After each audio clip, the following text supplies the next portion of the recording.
Hey everyone, Dr. Luke Peterson here, physical therapist with the Knee Replacement Therapist.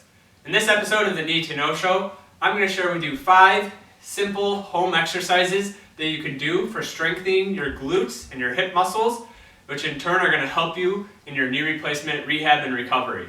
Before I jump into that, be sure to hit that subscribe button, turn on the notifications, so you can catch all of our latest videos related to knee replacement surgery, exercises, rehab, frequently asked questions, and much, much more. So first exercise, really simple exercise that you can perform sitting like this. You can perform it laying down in bed. You can perform it when you're standing and making dinner. And that exercise is called glute sets. So all you're going to do is whatever position you're in, you're going to take your butt muscles, your big glute butt muscles, you're going to squeeze them tight, squeeze and contract those muscles as tight as you can. Hold it for about a count of 10 seconds, and then relax. I usually recommend doing 5 to 10 repetitions of this. Squeeze and hold for a count of 10 seconds. You want to really feel those muscles tighten up and squeeze, and then relax. Really simple exercise. Probably can't see too much of it because not much is going on, but I am squeezing those butt muscles tight, holding for a count of 10, and then relax.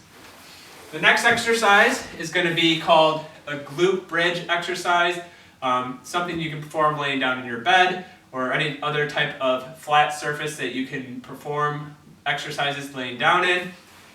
You're going to be flat on your back with your feet, with your legs bent up and your feet flat on the surface. I always tell people before you start the bridging exercise, you want to push your low back down into the table. That's going to give you a little bit of a tilt of your pelvis, help get the movement coming from your glutes and your legs rather than arching and straining your low back. So push that low back in, get a little bit of tilt of the pelvis, and then you're just going to push straight up and then come back down nice and slow. Push straight up, come down nice and slow. I always recommend about 2 to 3 repetitions, 2 to 3 sets of 8 to 12 repetitions, but you can play around with it to find what works for you. And of course, you can progress the bridging exercise to different variations, single leg bridges, isometric holds, doing the bridge on unstable surfaces, things like that. And then the last one here, laying down, is going to be clamshells. So you're going to lay on your side. You're going to have a little bit of bend in your hips and bend in your knees. Your legs are going to be stacked on top of each other. Make sure you're really laying on your side as best you can. You don't want to be rotated back too much. You don't want to be rotated forward too much. You want to kind of be good and perpendicular with the surface. So all you're going to do, keeping your feet together, you're going to lift this top knee up and then come back down.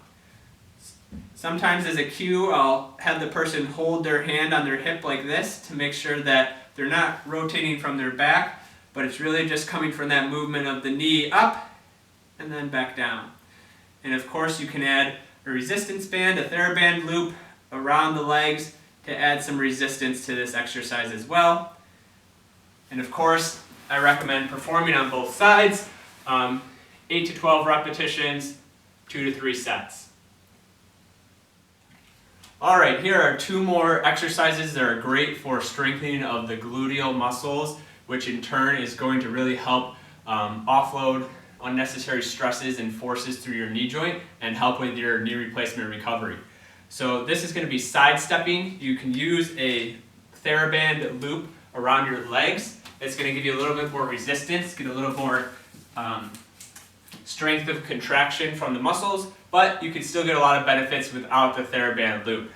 So what you're going to do is have a little bit of a bend in your knees and in your hips, kind of what I say is an athletic position, so kind of a little bit of bend in knees and hips, and you're just going to sidestep. Now the key is slow and controlled as you go side to side, especially if you have the band around your legs. If this is really difficult, if you bring the band up closer to your knees, that'll be easier. Further from the knees, down toward the feet, that's going to be harder.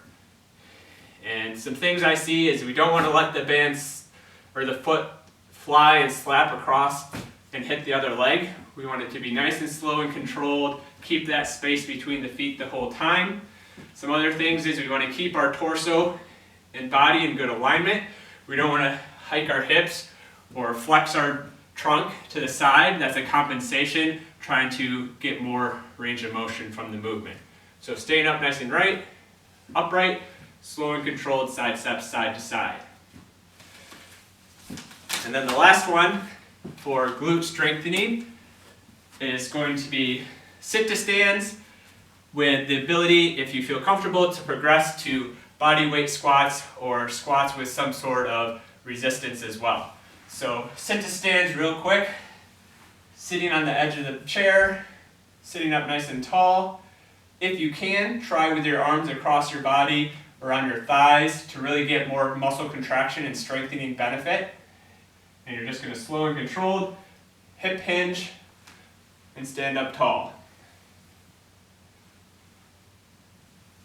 When you get comfortable with this and are able to do 10 to 15 repetitions, try to just do taps on the chair, so don't sit down every time.